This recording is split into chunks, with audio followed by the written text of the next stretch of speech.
Everyone loves a league winner, right? That's why we play to win our leagues, and here are 5 that I like heading into the 2025 season. You heard Marcus talking about DeAndre Swift. I love him. I think he's underrated. He has averaged 1,300 yards the last 2 seasons. The Bears went out and rebuilt the interior part of their O-line this year, and they added Ben Johnson, and that is huge because Ben Johnson's offenses have been top 2 in running back goal line carries and touchdowns every year he was in Detroit, and they throw a bunch of the running backs, including a 70-target season for DeAndre Swift a couple years ago. Sneaky RB1 upside.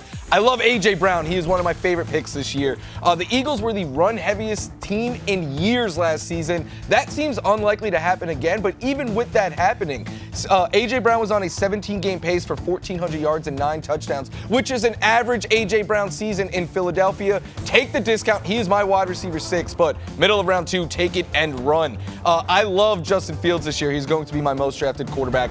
He is a cheat code because of what he could do with his legs. One of 3 quarterbacks ever to run for 1,000 yards. I expect that we get a Fields tush push in New York this year. Last season, he was on pace for 1,400 touchdowns. And in his 6 games as the Steelers' starting quarterback, he was on pace to finish as the QB6. That is exactly where I have him ranked. I don't think outside the top 5, anyone brings more upside than Justin Fields. And then at 2, Devon Achane. I keep saying to take him in round 2 if you want a running back. He averaged nearly 23 fantasy points per game with Tua last year. That was more than Saquon, Gibbs. He had the most fantasy points amongst all running backs from receiving points.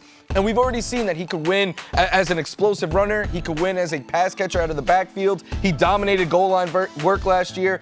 I think he could finish as the RB1 overall this year, and he's even cheaper in drafts than last season. And at number 1, my guy, Malik Neighbors. He led the league last year in target rate, had the 3rd most unrealized air yards, and the 9th highest rate of uncatchable targets. Pretty much I'm saying he averaged over 18 fantasy points per game with maybe the worst quartet of quarterback play in the NFL.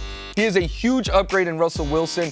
Only 5 deep ball completions last year to Malik Neighbors. That's on the Giants quarterbacks. It is a huge upgrade this year. I believe he's on the talent level as like Chase, Jefferson, and Lamb. And this year, the world will see that. I think he leads the league in receiving yards and could be the wide receiver 1 overall if touchdown variance goes his way. Make sure to get Malik Neighbors in the middle portion of the 1st round. Those were my 5 league winners for the season. And for the full list, you can head over to NFL.com. Yeah, you can make the case he has 3 better quarterbacks than he had on the roster last year. Coming up on Fantasy Live, presented by Best Buy. Did you know Aaron Jones has been a top 10 running back in the first month of the last 5 seasons?